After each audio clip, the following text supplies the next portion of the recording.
Hello YouTube. If you guys want to see how to achieve this everyday makeup look, keep on watching whilst I answer some of the questions that you guys have asked me.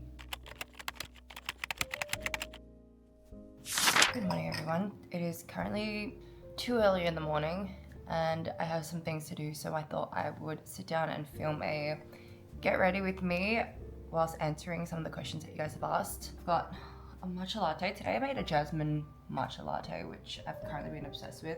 Let's get started. So I was umming and ahhing about doing this Q&A for the longest time, like any kind of get ready with me, because I'm like, I have to wait for my skin to get better. But you know what? As I've gotten older, I think I've started to give less of a shit about not being perfect online. Hormonal acne is natural and common, and you know, it's real. So it's something I've definitely learned to accept over the years and be somewhat okay with it. Obviously there is some parts of me that are a bit more self-conscious about it, but it's a part of being human. Cheers. I slept about like 4 hours last night. You guys sent through so many questions and I'm gonna try my best to get through as many of them as I can. What are your all-time favorite makeup products? So today I'm gonna go through my everyday makeup and the products that I just love using. None of this is sponsored or is an ad, but it's just products that I genuinely love. So I'll put every single product on the screen somewhere. But if I was to pick 5 holy grails, it would definitely be Chia Cushion Foundation. Any variation of it, honestly. I love this one as well. This one's really good. The Charlotte Tilbury Flawless Filter, the Hair and Make Mascara, the Hair and Make Eyeliner, the NARS Corrector. 5 products I just can't live without. They're so good. All right, second question is, what lenses do I wear? So if you didn't already know, I am quite literally blind. So I wear colored contacts every single day. My favorite everyday lenses are the Olens Misty Romantic Hazel lenses, I think they're called. They're just so natural. I look like an alien if I wear anything too big or too bright. Some girls, especially those Douyin girls, look so good with the lighter colored contacts, but I don't know, I just look like an alien. So I also like wearing the VV ring lenses. They're really nice as well. What are some of your favorite hobbies? I think fun employment has forced me to try out a lot of new things, but I'd say my hobbies are playing League of Legends and working out, so like going to the degree, definitely cooking, creating content. My recent hobby, I guess, is experimenting with new matcha drinks. Like I've been loving just trying out new things, playing around with different flavors, techniques, and that's been super fun. Okay, this looks really light, but trust the process. Currently winter in Melbourne and I've completely lost my tan, so my natural skin is actually this pale. Next question is, what did you study in college? So I assume university. I studied a Bachelor of Law. I graduated in 2020. So I did my postgrad straight after that in legal practice. And yeah, I worked as a lawyer as well for a bit. What is your favorite perfume? I think my favorite perfume has been the same for like the last decade, at least since like 2015, 2016-ish. It's the Maison Francis Kurkdjian Baccarat Rouge 540. Super basic bitch perfume, but hey, I love it. And there's just nothing like it on the market. I mean, there's so many dupes of it, but nothing comes close to the uniqueness of that scent. It's sexy, it's elegant, sweet, but floral and musky. I love it. I don't even know if a color corrector can save me today. My skin has just been going through it. I think I have a really bad hormonal imbalance and I gotta go get it checked out. That in conjunction with traveling on and off every month or every 2 months has really thrown off my skin. So yeah. One of my most asked questions is, what is my workout routine? I'm gonna do a completely separate video on my workout routine and fitness because so many of you guys have asked about it and I feel like it deserves an in-depth video. My primary workout is Legree. If you guys don't know what Legree is, it is not Reformer Pilates, but it is essentially like endurance muscular training. I just did a course for it to be an instructor and I can't even give you guys a good definition of what it is. It looks like Pilates, but it's not. I'm telling you, I did Reformer Pilates for 8 years. And sure, like I got a good body out of it, kept in shape, and I loved it whilst I did it. But when I switched to Legree 2 years ago, I'm telling you, the transformation in my body composition and the way my body toned up and how quickly it toned up is insane. I'm gonna do a full in-depth video on my workout and fitness routine. I'm also on a calorie deficit between travel. I still eat what I want, but in moderation. But yes, fitness journey, how I lost weight, how I tone up, all in a separate video. Let me know if you guys want that in like long format or whether you want that in short format. As a Libra, I just can never decide what platform to make these videos on. So you guys let me know what you want to see it on. Next question is advice on maintaining guy friends whilst dating, please. This one's a really interesting one.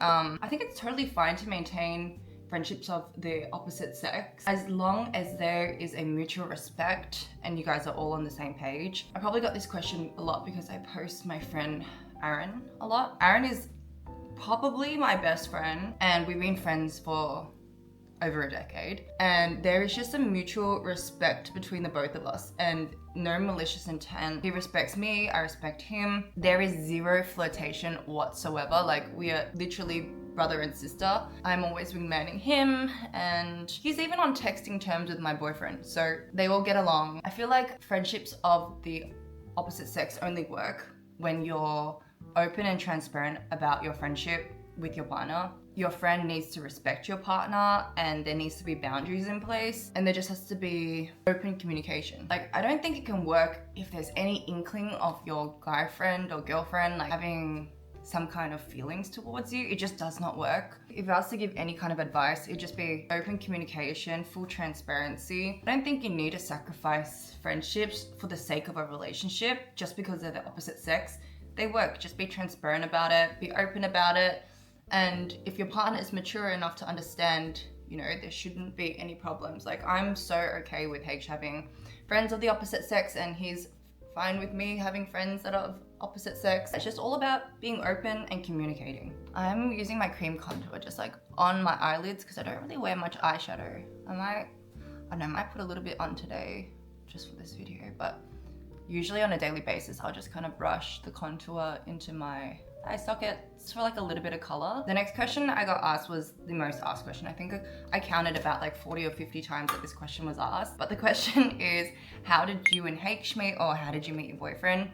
Y'all are so curious. I actually met H on Instagram. We met online. Obviously living in different countries, we met online. I followed H on TikTok and I always saw his content and thought, you know, his content was cool, but I honestly didn't think anything of it. I follow a lot of creators on TikTok and Instagram. So one day I was on Instagram and his profile came up, so I just followed him on there as well. And then the next day or the day after, I think I saw that he followed me back. And again, left it. It's normal, I think, for content creators to follow one another. He responded to one of my Instagram stories and I was like, oh, okay. And it was something like super platonic and not flirtatious at all. I screenshot the conversation and I sent it to my friend Aaron and I was like, what's this? And essentially I didn't know whether he was trying to slide in or whether he was just making like friendly conversation. Anyway, long story short, he started talking to me on Instagram. I actually got Aaron to ghost write my responses to him for like probably the first few days. One, because I have zero riz. And I just wanted him to like test the waters for me and see exactly what H wanted. I couldn't tell because he wasn't being flirtatious. Anyway, in the end, we started talking. He said, is Instagram the only platform you talk on, or like, do you talk on anything else? And then I gave him my number and we started chatting on WhatsApp. And then we had our first FaceTime call, maybe like a month into talking. And that FaceTime call went for 7 or 8 hours. And I think it was from there where we kind of both realized that we had a good connection. Anyway, the calls went from once every week to like once every few days to every day. Then we started calling each other every single day. And we talked for about 3 months before he actually flew down to Melbourne to meet me. And yeah, the rest is history. That's pretty much it. Forcing ourselves to like talk to one another and really get to know each other really helped us determine whether or not we were right for one another. And of course, meeting in person is like a whole different thing. But yeah, that's how we met. I'm using these Hourglass lighting powders, which I love. So good. The next question is long distance relationship advice and would you recommend living in Melbourne? Long distance is fucking rough. To be completely transparent, this is not my first long distance relationship. And I've learned a lot from previous relationships, don't get me wrong, but long distance requires so much more work than a regular relationship. If I was to give some advice, it'd be communication is key. I think without communication, your relationship will just plummet and fail, because in long distance, that's really all you have. Like, if you're not communicating with each other, like, what do you have? You can't spend physical time together. And if you're not communicating, it just leaves so much room for issues to arise and problems to be caused. Communication is everything. And it doesn't mean having to text 24/7. It means updating your partner about things that, you think they would care about, like how your day was or what you're doing, especially when there's a time difference. Keeping someone in the loop makes them feel like they're a part of your life, even when they're not there physically. For instance, like H and I have a 17-hour time difference or something like that. And I usually wake up when it's the end of his day, but he updates me about his day when I'm asleep, and I appreciate that so much. Like, he tells me what he gets up to, he sends me photos, he sends me voice notes, and it's like the best thing to wake up to. When he goes to sleep, I try and do the same, except I'm not really doing much because it's nighttime by then and I'm usually just working. But communication is everything. If you have an issue, like talking to your partner about it and bringing it up straight away rather than letting it sit, I think that's really important, and something that I love about H and I's relationship. We communicate about everything and it makes life so much easier. My second tip would be trust is like non-negotiable. You need to establish really strong foundations of trust, because jealousy will kill the relationship before distance will. I'm super thankful that in my current relationship, I feel like I can trust H completely, and I haven't had this feeling in any other relationship before. Like, I can just trust him to do the right thing and be transparent with me. And I think it goes the same way. We're both super open and honest with each other. Yeah, trust is non-negotiable, because if you don't trust your partner doing long distance, it's just gonna eat away at you and cause so many problems. So I think building strong foundations of trust and being able to just trust your partner to do the right thing whilst you're not there is a non-negotiable, I think, for a long distance relationship. Third thing is keeping the bromance alive. I think that's a really hard one, and you need both parties to put in the effort to make it work. Keeping the romance alive, meaning, sending each other like random surprises once in a while, or having virtual date nights, or showing you love each other without the physical time of being together. It's actually a really hard thing to do, and it's something H and I is still learning and trying to work through. But we've started doing this thing called Ask Bae recently. Shout out to my girlfriend Babe Shell who recommended this app, but it has been a game changer. I'm such a words of affirmation person, and I love reading and writing about love. But this question generates a random question for us every single day, and we both get a different question and we both have to answer it, and you can't see the answer from the other person until you've answered your question for the day. And it just forces you to think deeply about your relationship in ways that you normally wouldn't. And it's just really nice reading some of these things. I'll ask H if I can put some of the print screens above our answers, but if not, it's such a great app and highly recommend. And the last thing is you both need to build a shared life from afar. I think in long distance, you both need to have a common end goal about closing the distance. It can't be a we'll see where things go type situation. You both need to know where exactly this relationship is going, which is so different to like a normal relationship where it is more so we'll see where things go. But in a long distance relationship particularly, you both need to have direction. Like, what are you working towards?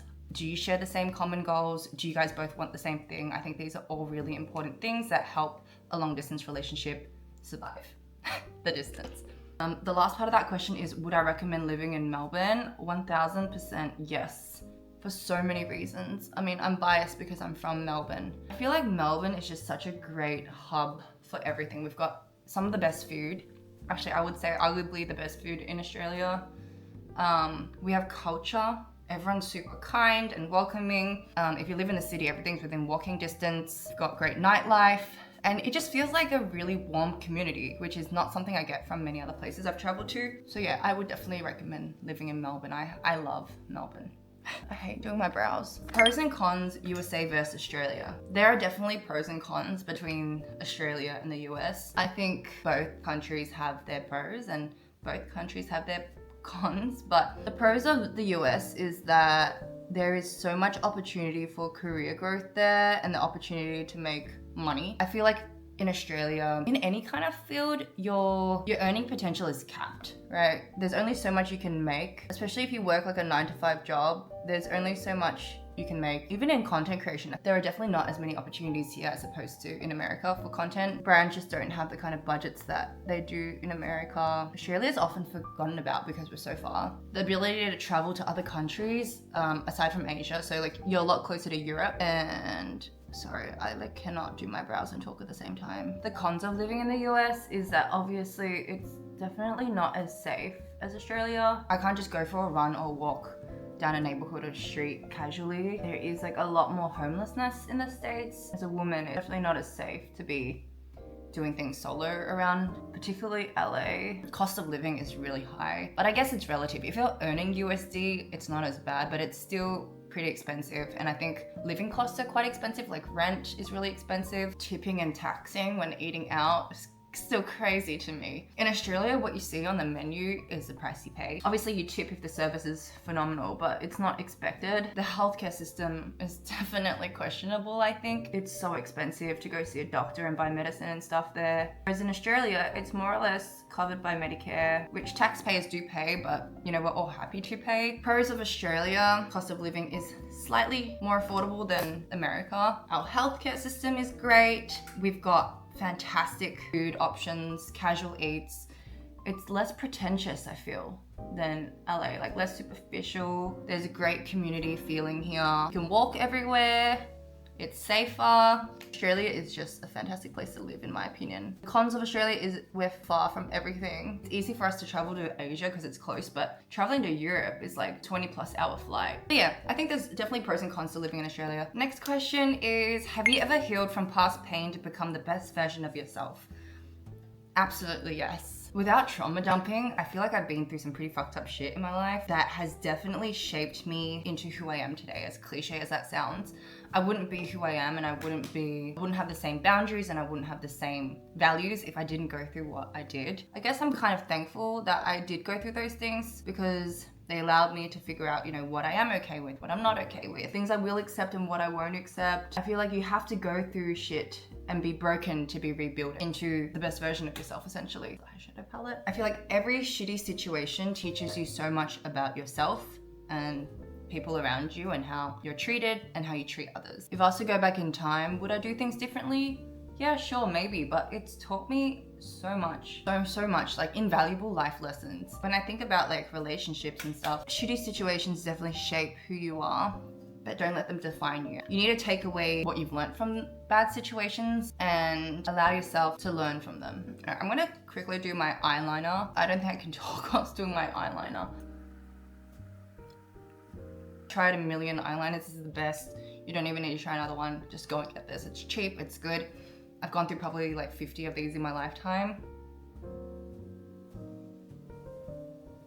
Next question is, are adult friendships challenging? Adult friendships can be hard to navigate, and I think as we grow older, you know, people become essentially more selfish.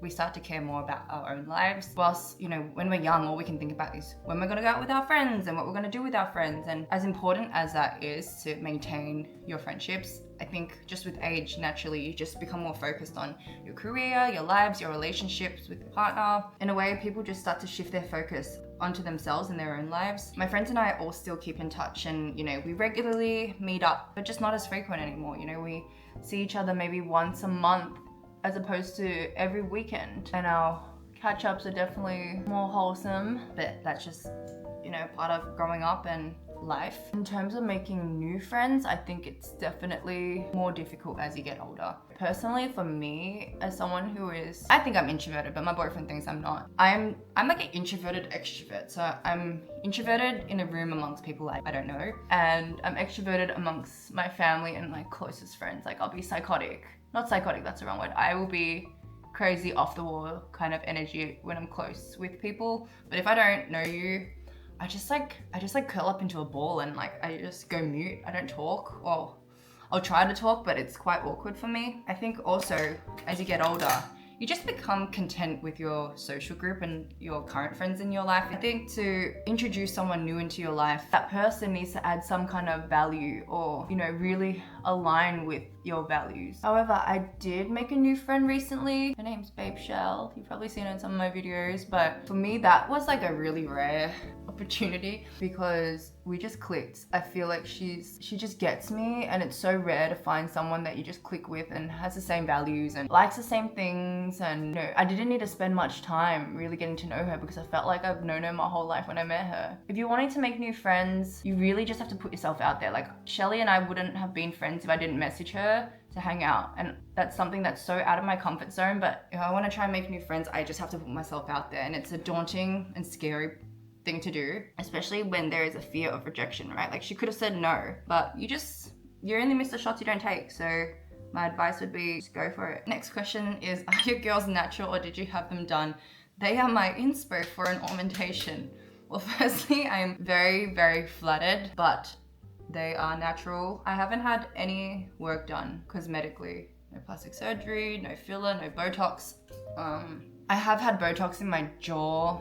The last time I had it done was probably like 5 years ago. I've had it done twice in my life, if I'm being transparent. And that was because I grind my teeth like no tomorrow during my sleep. And my dentist told me to go and get it done, so I did. But I haven't had it done since because I just have this fear of needles and blood and injections, and I just can't move past that fear. God knew I'd be too powerful if I was not scared of needles, because I'm not an advocate for getting work done, but I have nothing against it. So for the girlies who look incredible with work done, you do you. I have nothing against injectables or cosmetic procedures at all. Like, you do what makes you feel good and what makes you happy. Who am I to judge? Do whatever you'd like with your body. We all have the ability to make decisions for ourselves. But yeah, I'm just too scared, maybe. In terms of my boobs, a lot of people think they're fake. They're actually not that big. I think I'm lucky because I have like, maybe, is it like good muscle there? They like sit upright. They sit quite perky, but they're not like big. And I remember when I was younger, for the longest time, I wanted a boob job so bad. I was like, when I'm 18, I'm gonna get a boob job.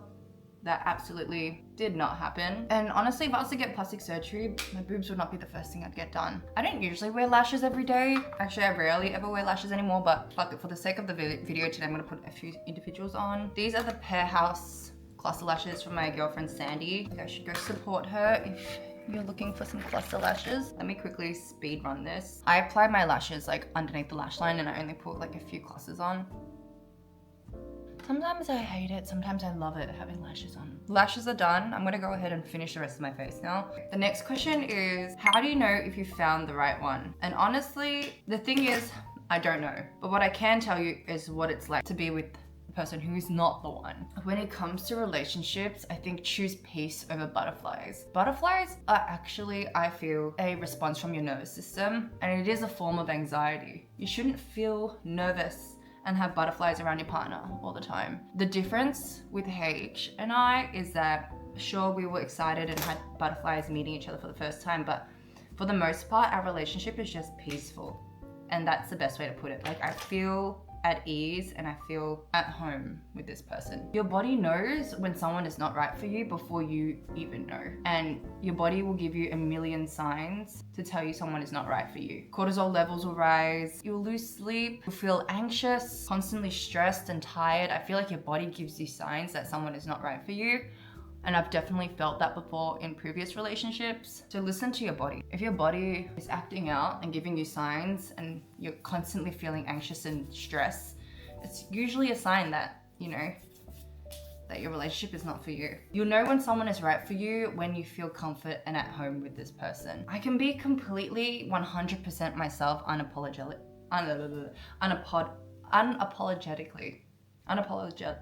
Fuck, I can't talk today, but you can be completely yourself. You don't have to put a filter on. You don't have to be someone you're not, and you can just show up as yourself. And I think that is something that is so priceless, and having that ability to be comfortable in yourself. Like, there's been relationships in the past where I felt like I had to be a certain version of myself in order to be loved. With the right person, that person will accept you on your good and your bad days and feel like it's okay to not be your best self some days. But that person will also motivate you to become the best version of yourself, and I think that's a really good sign. Another good sign is that you and your partner can handle conflict together and be able to talk through issues. And I think that is something that is so underrated. The ability to communicate during times where you don't see eye to eye, where you don't align, is so important.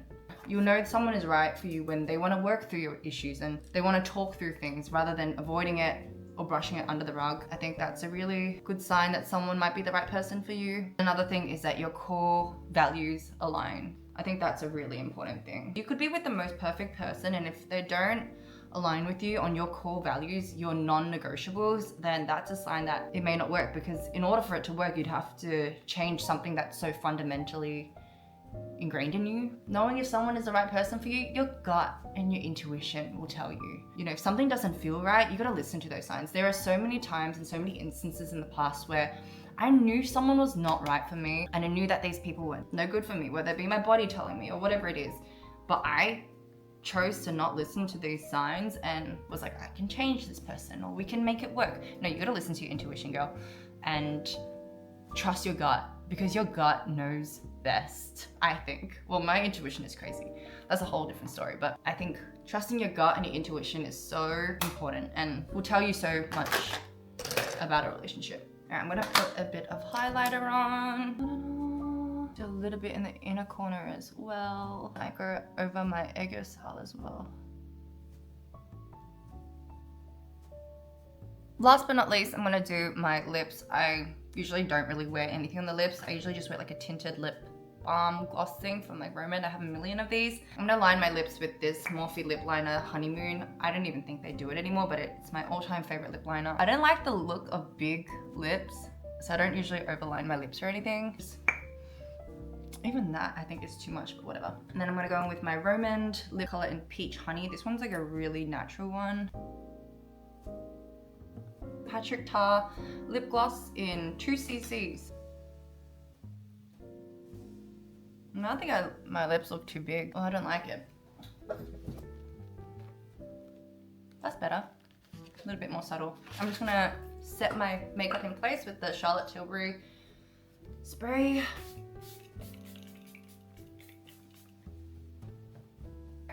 Headband off. I can't be bothered doing my hair today. This is a completed look. Anyway, I hope you guys enjoyed watching this little get ready with me Q&A. If there's any other questions that you guys have, leave them down in the comments section below. I'll try and answer as many as I can. And let me know what kind of videos you guys want to see. Do you guys want more get ready with me? Do you guys want day in my life type videos? Let me know in the comment section below, and I'll see you guys in the next video.